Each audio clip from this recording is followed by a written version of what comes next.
Welcome to the webinar, Keys to Developing High-Performing 3PL Sales Team. My name is Joe Lynch. I'm hosting this, and the presenter today is going to be Ann Holm. Before we get started, please send a little message in the attendee chat to let me know you guys can hear me. And make sure you can hear Ann. Ann, say hello.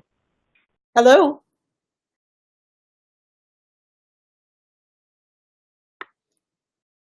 So the attendee chat, I'm going to say hello there. Can you hear me? Okay.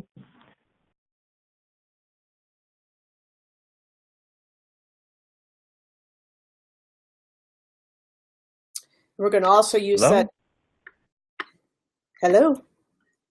Yeah, I'm here. Can you hear me? Yep, I can hear you, Joe. How about our participants? Don't know. Okay, I see smiles and thumbs up, Joe, on mine. Does that mean that people can hear us? Okay, here we go. So I'm starting to see some messages here. Okay. So,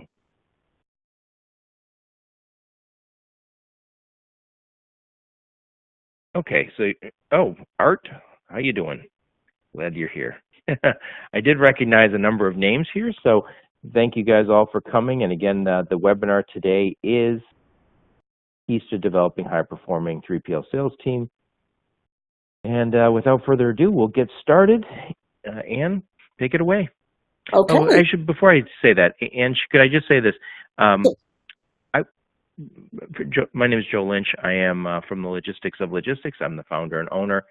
I met Ann a number of years ago. She's my executive coach, and we've also done quite a bit of work together in training and developing 3PL salespeople. Ann is a delight to work with, and she really is an expert in the brain and in human performance and in Myers-Briggs, Type Coach, a number of these assessment tools. And I think you're really going to enjoy today's webinar. So without further ado, I'll hand it over to Ann. Okay, thank you, Joe. By the way, we have a chat box for you to enter questions or make comments, and Joe will be monitoring that for me. And so if anything comes up, put your question in, and Joe will interrupt me, and I'll address that. So, okay, I just want to tell you a little bit about myself, some of my background, so that you know who is behind the camera here today, behind the webinar. My name is Ann Holm. I'm originally from Michigan, but right now I'm in chilly Minnesota. I'm a professional certified coach since 2008. I work on executive, career coaching, sales coaching, personal development coaching, and I really specialize in helping individuals and teams uncover the potential and leverage it. So it's this idea of talent development, this idea of being at your very best. I'm a master practitioner of the MBTI, the Myers-Briggs. You may have heard of that or taken it in your past. I also have some expertise in emotional intelligence, 360 feedback, many tools to help out my customers be at their best. I have both a bachelor's and a master's from the University of Michigan. Prior to coaching, I worked in speech pathology and I worked with brain injured clients. So in 2008, I switched from that career and moved over to this career and have been doing that for almost 10 years now. So, but let's just jump in. Okay, before I start with my information that I want to share with you, what brought you here? Could you please use the chat box and tell me what you were hoping to learn in the webinar today? So I can make sure I hit that topic or that perspective.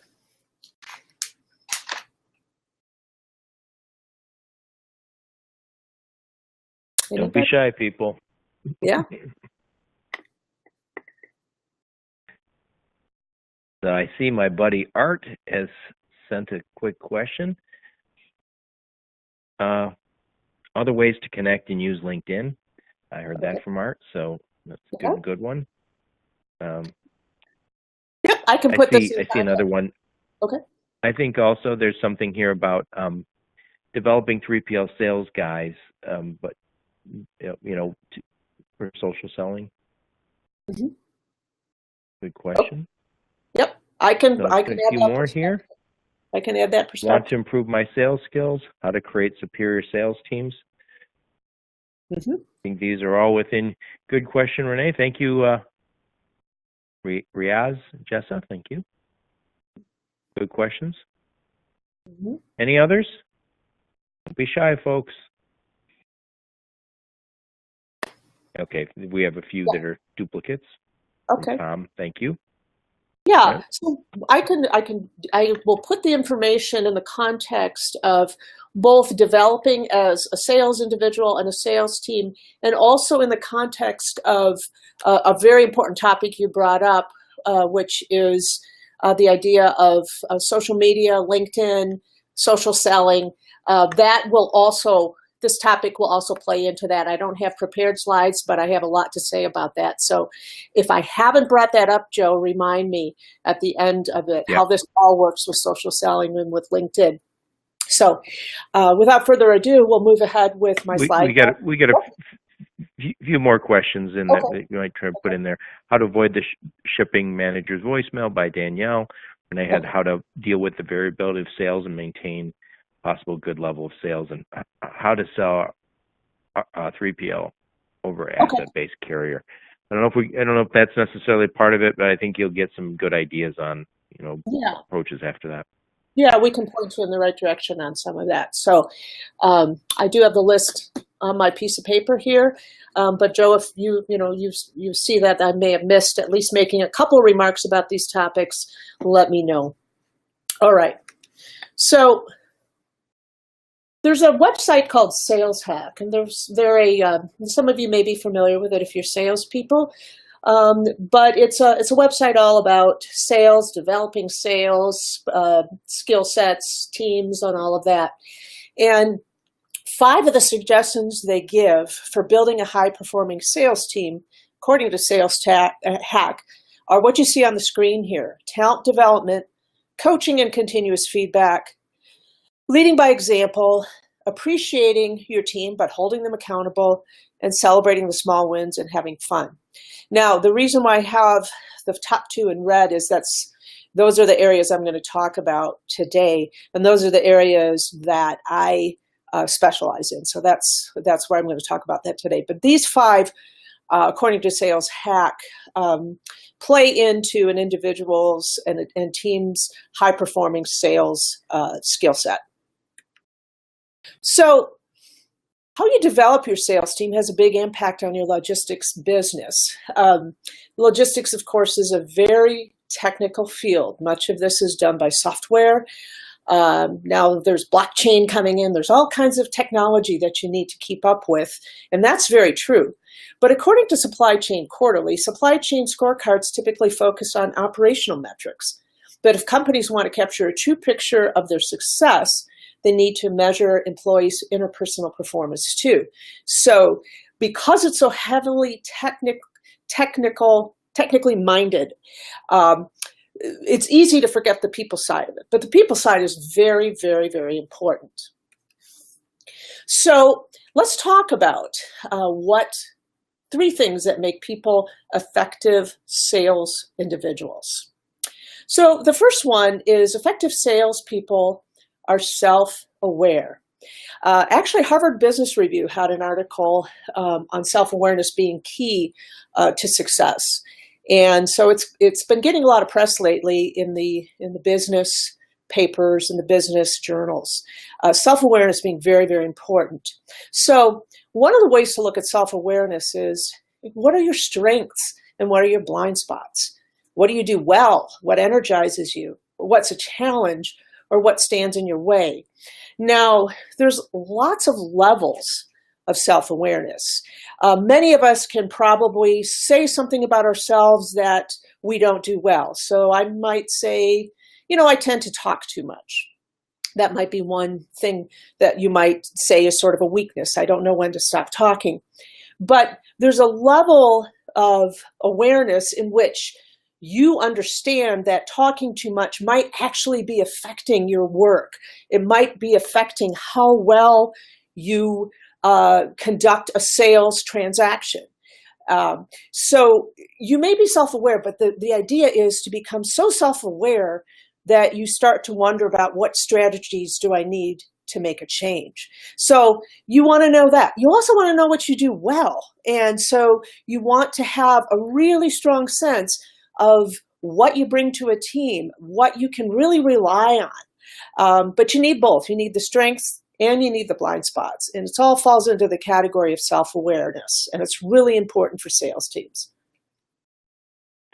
Yeah, and if I could just add something, and it applies to both these slides, is when I first started working with Ann, my background was as I was running a 3PL, as the general manager of a 3PL, and we were very successful. But I was struggling to get my sales team to move and be better and work. And a big problem was lead gen. But what was interesting is my background was in training, so I thought I'll just train my guys. But what training misses that Ann's approach catches is that personality type and the assessment. So I can say I'm going to train Tom and Jim and everybody else the exact same way, but if they have different personality types and different strengths and weaknesses, training is going to kind of hit everybody differently. And that's the difference between coaching, which begins with assessment, and training, which oftentimes is kind of one size fits all. Yeah, that's a really good point, Joe. And as I'm looking at this slide here about personality blind spots, when I think of them, I think about blind spots you'd see in similar to trucking or driving. So when you're driving a truck or you're even driving your car, you know there's blind spots. Anybody who's ever been to driver's ed knows that there's blind spots, but we can't usually see them even though we know that they're there. And we know we can't ignore them because they can be dangerous. You can, take somebody off the road if you don't see them in your blind spot. So you need strategies to address your blind spots so they don't get in your way. So you have a variety of mirrors, you have a variety of strategies and techniques that you use to check for blind spots.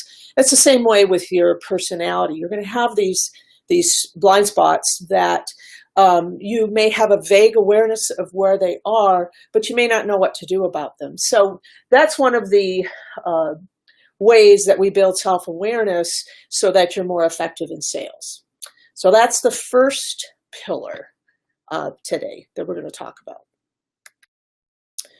Okay, the second one is that effective salespeople communicate and collaborate well with their coworkers. So I saw that somebody had mentioned something about the boss's voicemail. I'm not sure what that meant, but I think it suggested that it's the customer's voicemail. Oh, the customer. I don't want to talk to it anymore. Oh, okay. Got it. Okay. So, of course, being that I work on this in this area, the first thing I thought of was, somebody must be leaving vague voicemails or something. But anyway, wrong. Okay, so we're going to also talk about your communication style. Do you know what your communication style is? Does it match well with your coworkers? Are you able to adapt your style to their style? So let's say you're a really detailed person, but that other individual really just wants the big picture. Are you able to pick up these signals that maybe you're getting into the weeds a little bit with your explanations when they really just want the overview? So effective salespeople start to develop a sense of, how do you communicate with your coworkers? How do you reach agreement when your styles might be very, very different? The other piece of it is, how about your natural strengths that you bring to the sales team? Do you know what those are? And do you know which ones that you can collaborate with somebody else to complete a sales? So let's say you're really great at generating leads, but you tend to leave a lot of leads out there. You might know that there's somebody out there that can help you close them. Sometimes people will become defensive and say, oh, no, I'll close them. I'll get around to it. But they don't, because it's a blind spot. They don't realize that they're not really paying enough attention to closing the deal. So these are the kinds of things that effective salespeople start to understand about themselves, is their communication style, and then also how can they work with another individual to create success. The third is effective salespeople know how to adjust their communication style to the customer. So as you are trying to either create a lead, do a transaction, do you actually know what kind of information your customer wants? Do they want a big picture? Do they want detail? Are you giving them the information they want? So are you dealing with somebody who's kind of introverted? Are you listening enough in that case? Are there even individuals who prefer that you have a good relationship before you get to the bottom line? Some personalities are very efficient at trying to close things, but they may be seen as transactional, just wanting the sale. So that won't matter if you're with somebody else. You know, if your customers a get to the bottom line person, but if you're not dealing with that kind of person, how can you massage your communication to create a sale? So effective salespeople know how to adjust their communication style to the customer. Just to review the other two, the first one is self-awareness. Second one is being able to get along and work well with your coworkers. Third one is being able to understand and communicate with your customers. So before we even look at this slide, are there any questions so far? Don't be shy, people. It might be so crystal clear that there's no questions.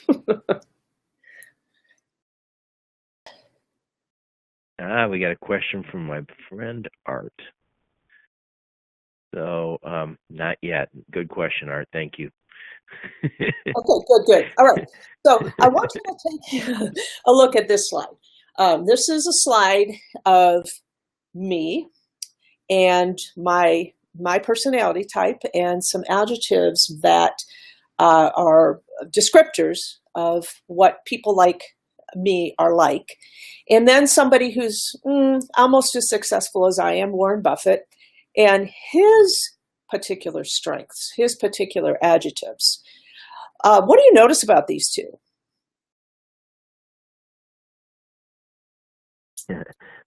Might be a little mismatch there. Yeah. So when he's trying to sell you, Ann, he's going to have to adjust his personality type.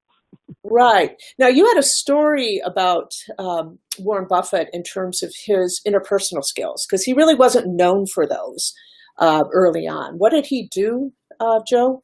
So I've read quite a few books about Warren Buffett, and one of the things I thought was interesting is he's a brilliant man, but he realized that as a youngster, so as a teenager, that he needed to work on his speaking skills. So he forced himself to take Dale Carnegie, and to this day, this is one of the best investments he's made.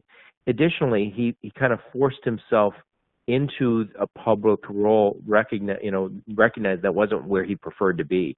And now obviously he's, much beloved because he's kind of that folksy old guy who's got $80 billion that we all know. Mm-hmm. Yeah, the folksy 80 million billionaire. So the premise of what I'm talking about here is that you have a particular personality that lends itself to certain behaviors, characteristics, and all of that.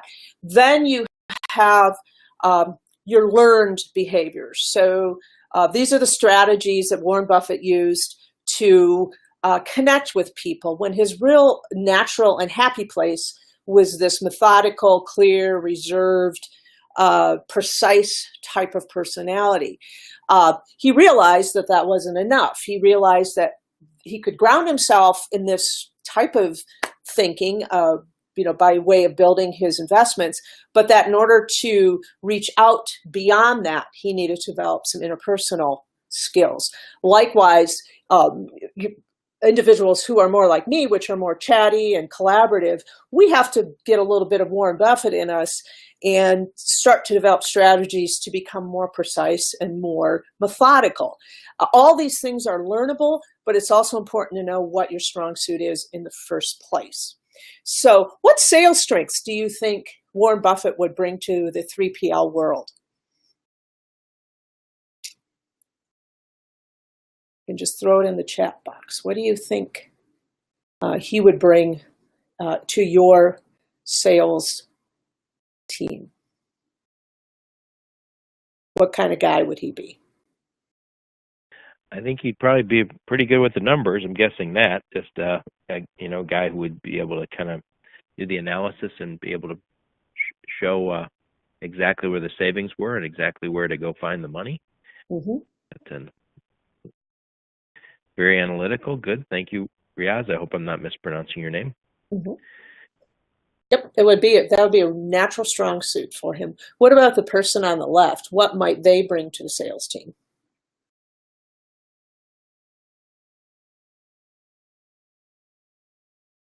Well, probably really good at building relationships and getting that rapport going right away. Mm-hmm. Anything else? I got some other ones here. Collaborative and visionary. That would be what Guillermo said. If I'm not mispronouncing names.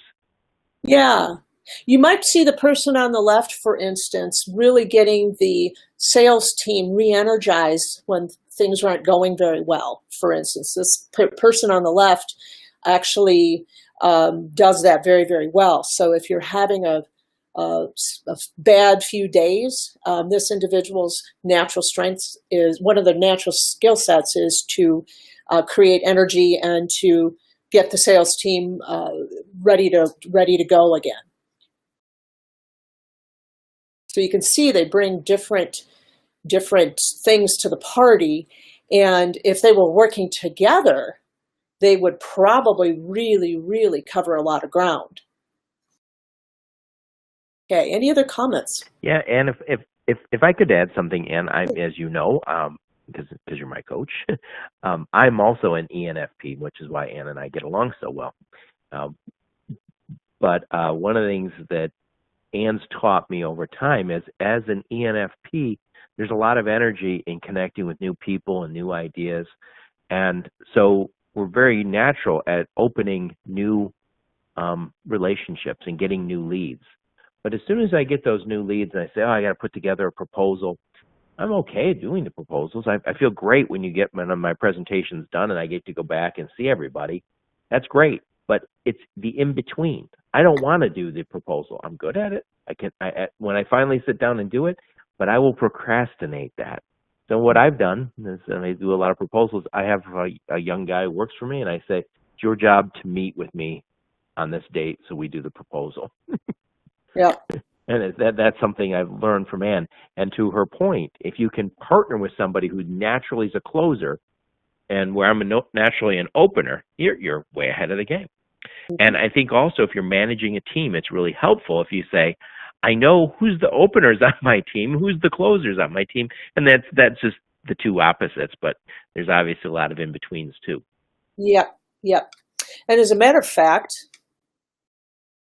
there are 16 of these personality types, and there's 16 different types of salespeople.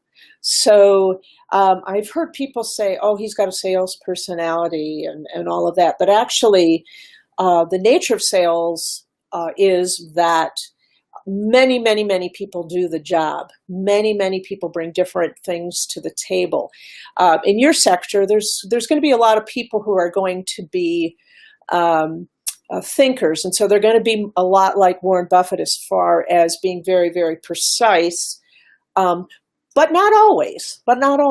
So here you have descriptions of the 16 types. They're similar to the pictures of the two people and adjectives that are associated with them. Here's 16, the 16 types. Each of these individuals have typical strengths and blind spots. Again, everybody has their own personal experiences that sort of modify this a little bit. But if you look at any of these 16 types, you're going to see some typical strengths and blind spots. You're going to see a signature communication style. So you may be a very effusive extrovert, and you might be dealing with somebody who is introverted and a little bit quieter. You'll be able to detect that person right away. And there's also this fourth point on the sidebar here is that each of these types, if they're your customer or they are people you work with, they have unique points of persuasion and influence. So that if you understand and who they are and what their preferences are, you can start to speak their language. Another popular name, just sort of to ground this in what you may already know, other popular terms, this is Myers-Briggs, this is temperament, this is interaction style. There's a little bit of DISC in this as well. You may be familiar with that. But they all kind of fall into that same idea that there's different personalities who operate differently. And if you can figure out what you do well, what your blind spot is, what others do well, how to influence them, you're going to be way ahead of the game. So. Yeah, Ann, if I could add one thing to that is when I first started working with Ann, I was managing a 3PL, and I had a staff that we really clicked. It was a good team. And I had a young man there, and he was quieter, a good guy, very, very talented on the Excel spreadsheets. He was unbelievable, like a savant. And he's quiet. And every time I would give him direction, I would get the sense that he wasn't following it. And Ann asked me to describe him, and I did. And what she told me is most likely he was a personality type who didn't appreciate my style of communication, my natural style, which was kind of brainstorming, kind of going all over the place. He wanted concrete direction, and I wasn't always giving it to him. Now, the guy who sat right next to him, I think he was a personality type very close to mine. I could brainstorm with him and he knew exactly where I was going and just do it.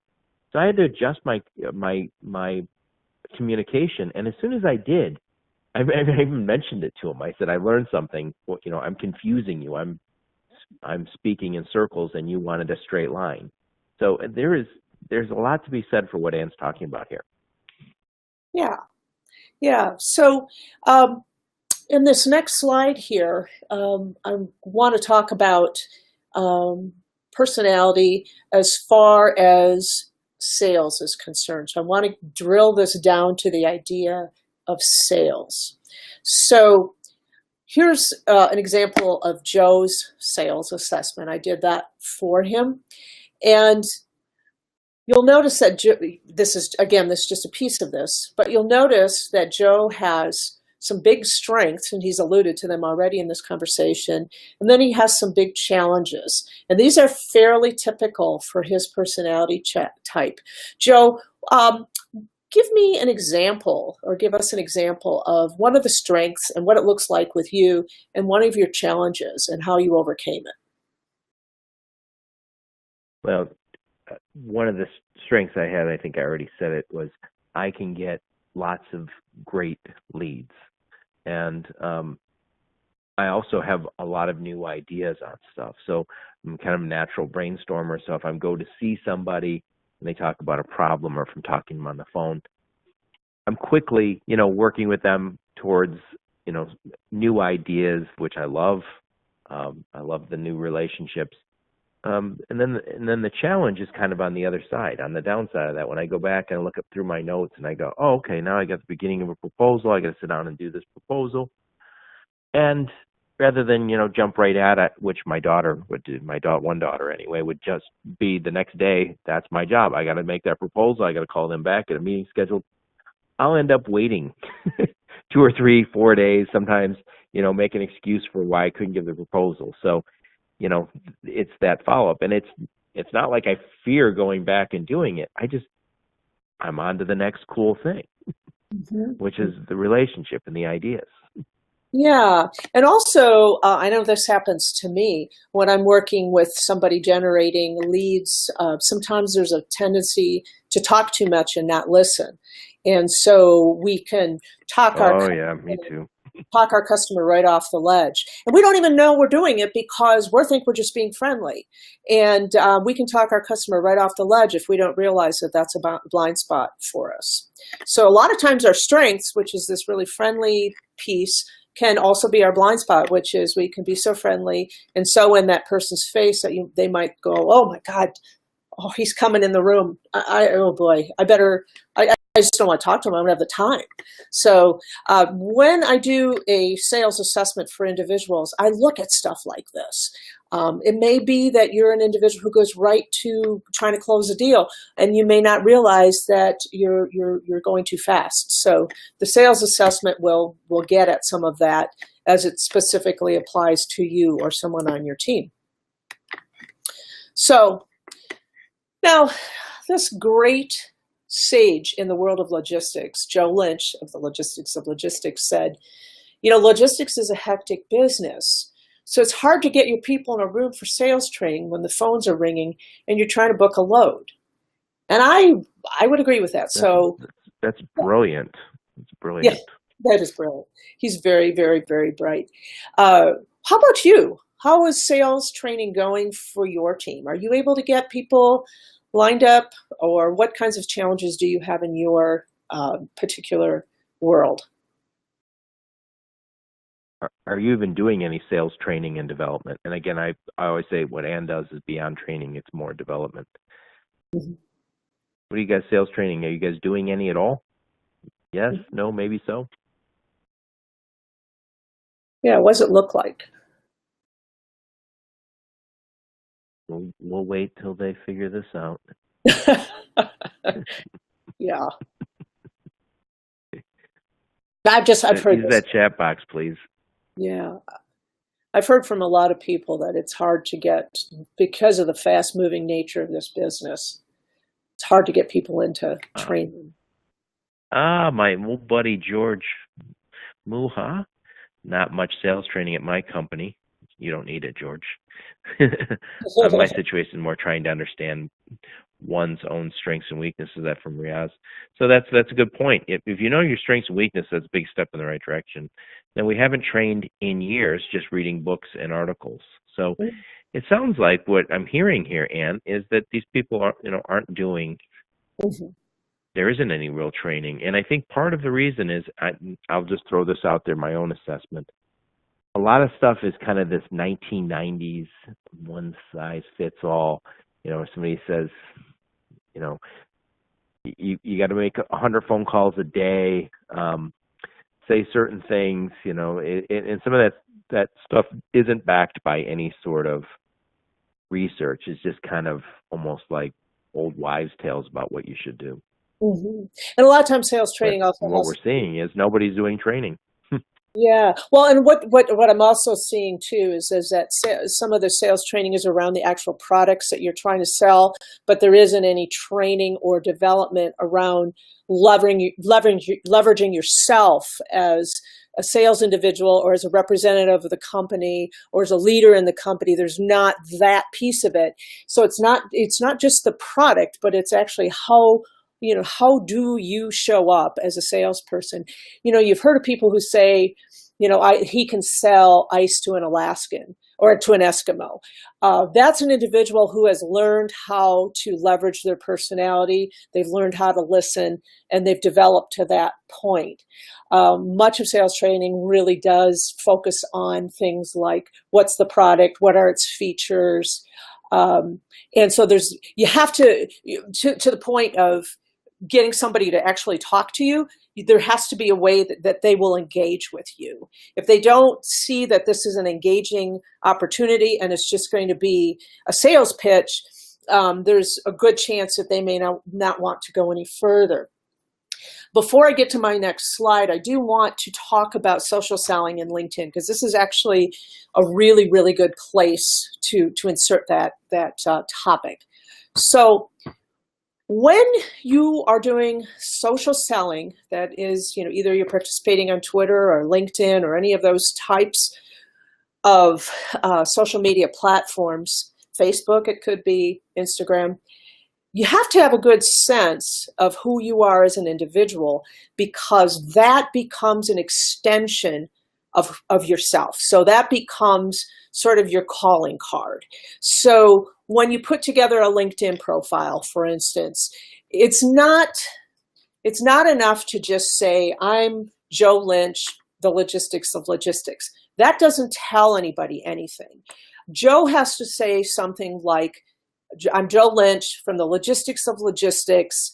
I help 3PL sales teams make more sales, digital marketing.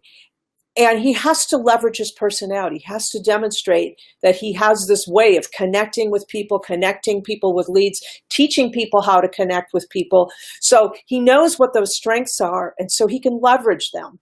So when you have a LinkedIn profile, you have Twitter or whatever, it really has to be an extension of who you are. Just being there, just being in the space is not enough. It has to be a mirror of who you are. And sometimes people have a hard time wrapping their heads around that. Yep. Were you gonna say something, Joe? One of the things Ann's, we've done some work together. One of the things Ann's how people do is say your personal brand is going to determine how well you connect and sell with people.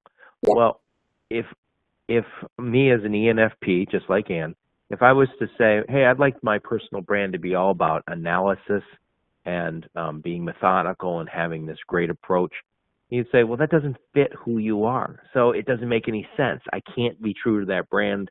The brand doesn't connect right. So to Ann's point, your personality type and understanding it is really the foundation for your personal brand, which is going to determine whether you sell a lot or a little. Yeah. And the other thing I was going to add to that as well is that another thing that can be done after you look at yourself from a personality assessment, you can also do 360 brand exercises where people give you the feedback. When I look at you, what do I think about you? What comes to mind? And so you start to look at what those hot points are. And that becomes the basis for social media, is knowing how you see yourself versus how others see you. Where do they meet and make sense together? And those become the points of leverage, so that when you're on LinkedIn or Twitter or anything else like that, people know what they're getting. Otherwise, they're not going to engage with that. So engagement is a really, really important point about this whole topic. Any other questions about social media or LinkedIn before we wrap up the webinar today?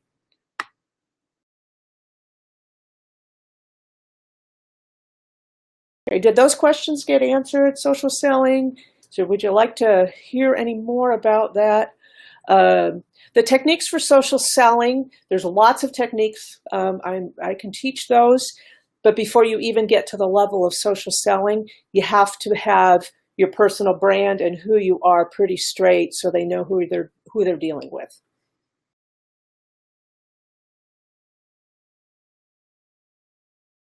And in the old days, everybody kind of knew who they were dealing with. You knew who your baker and your candlestick maker was, so you had those relationships, and they knew who you were. Now 21st century selling is about recreating that personal connection, but it all starts with knowing who you are. Okay, any other comments? And the advantage is you get to build that relationship with a big group if you do it right. That's correct. Yeah, Joe, who has 94. And we have a question. Yeah. Yeah, we have a quick question. Really? What about creating a blog or podcast to build your own following? Says George, who has a great blog and podcast. Yeah. And then even if you work for a company, it's a good idea to create your own personal brand. I totally agree, George. And then one other thing we got from Riaz is just a quick point with regards to LI, LinkedIn. When sharing with your connections, do so using original content rather than just sharing links in other sites. And that's a good point. I know you're a top blogger and you built a big following, just as George has. So know yourself and sell your strengths on LinkedIn. That's a comment from Art. So Ann, you want to try and address those? And again, Yes. So just to give you one hot tip for LinkedIn, the very top of your LinkedIn profile and that summary piece is the most important piece on there. And that is the place where you put your value proposition. And what I mean by value proposition is, what about you makes you different than somebody else? What about you that is identifying of who you are versus somebody else. So that top part is super important. It's also really important because when you're on a cell phone, which a lot of people use nowadays to look people up, to just find out if they're legit, to find out what they're all about, they're using a cell phone, and that top 25% of the LinkedIn profile is what they see. And if it doesn't grab them or engagement, you have to think engagement here. They're just going to move on. In fact, in the summary, can you touch on the content piece too, Ann? Yeah. Oh, the content piece. Yes. So when you're doing the content, one of the pieces of content that you have to pay attention to is developing an expertise. That's one of the purposes of it is to develop expertise and a following. But they also, if they're going to do more than just look at you as a source of information, there has to be some of your personal brand that comes out so that they feel like they can engage with you further, engage with you as an individual. If you can think, even though we're doing so much of this in the digital and technological space, we are still all human beings. And so it's so important for it to be known who you are as an individual, what you do well, how do you project yourself. All of that is the foundation for everything else you do with regard to social selling. It's like, if you don't have that foundation, you really are not going to have an effective scenario. And so a lot of times too. And if I could, sure, go ahead. If I could add something to all that is, when I first started talking to Ann, I was saying that me and my sales team weren't doing well enough on the phones. We needed to make more phone calls. And what Ann kind of advised me was, look, your personality type is an ENFP. Making 100 phone calls a day, even if I was just trying to do as an example to my team, wasn't going to be something that was going to be successful for me. I'm not good at routines. I'm not good at just kind of, putting my brain to sleep and doing that. And so she was the one who suggested I start blogging. And it was the fantastic idea. In fact, she came up with the idea, the name of my blog, which is the Logistics of Logistics, which eventually became my business. And building that blog for me became the centerpiece of my business. People started following me. I started meeting people like, as we do this webinar, my friend George here, top blogger, Art, we've met through my blog. And that following is how I make my living today. So thanks to Ann, but also just this started with, for me, understanding where my strengths lie. They did not lie in a different type of sale. Mm-hmm. Yeah. So any other questions on that before we wrap up? It's a really important topic. It's 21st century selling is going to have a heavy social media component, LinkedIn, all of that. The key point I want to send you away with on that is to just make sure that your online presence reflects who you are as an individual for two reasons. It's almost like if you've hit a tuning fork and you get this point of resonance, you hit it and it goes, and it keeps ringing and reverberating. If you hit your point of resonance out there in the social media space, in the cyberspace, in the 21st century space, it will continue to reverberate. But if it's a chink and it doesn't reverberate, it's not going to go very far. You'll be out there, but you won't be found, and people won't engage with you. So it's a really important piece of it. And it's no fun. And it's no fun, exactly. So I want to talk to you real quickly about the Type Coach Sales Personality Assessment. Take just a couple minutes to describe that.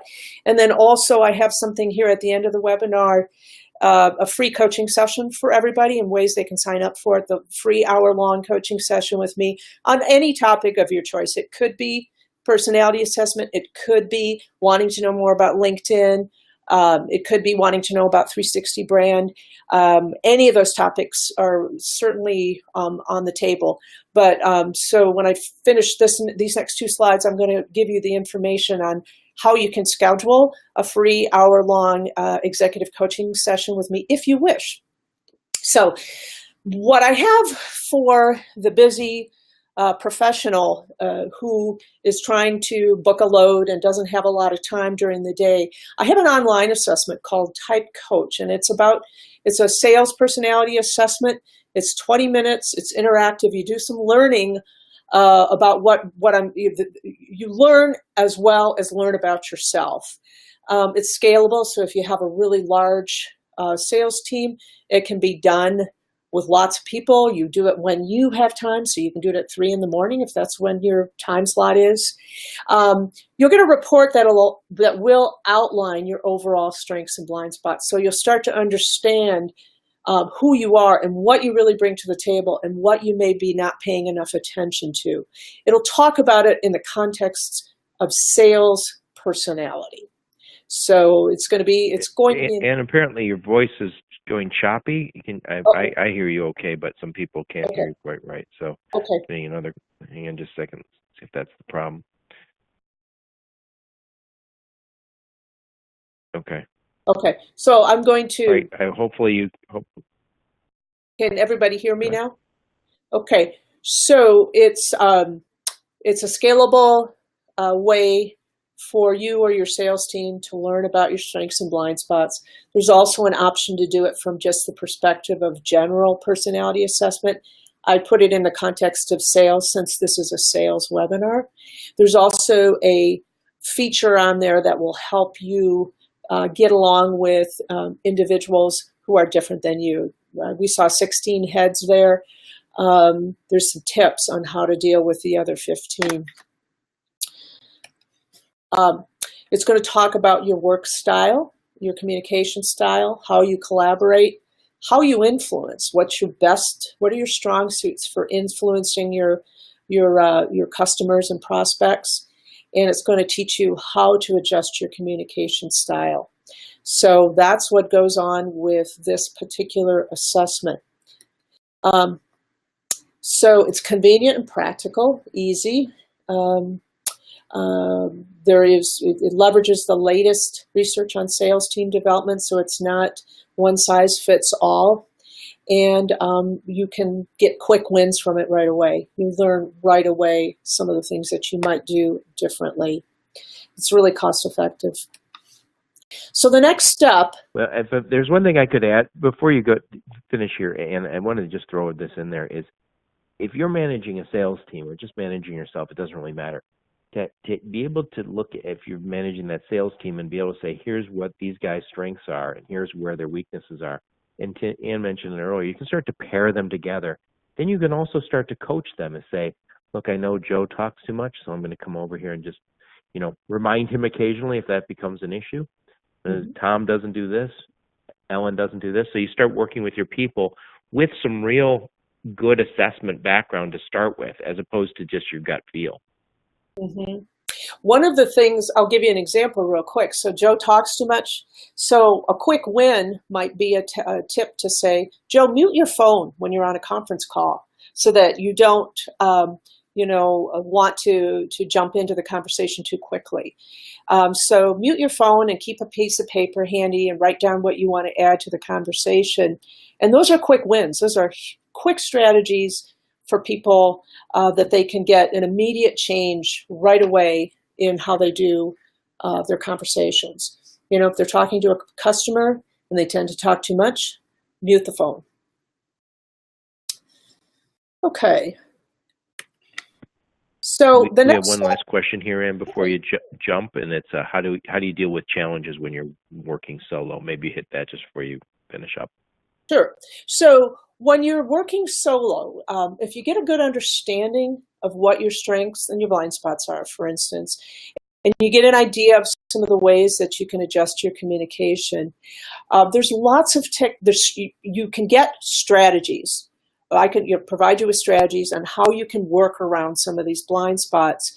The other thing is that you might find that there's certain times of the day that you don't do certain kinds of tasks, because when you have to operate with paying close attention to your blind spots and you're tired or you're hungry, it's not necessarily going to go well for you. So it might just be learning how to restructure your day so that the challenging things that you do are done at a certain time, and the easy things are done at a certain time.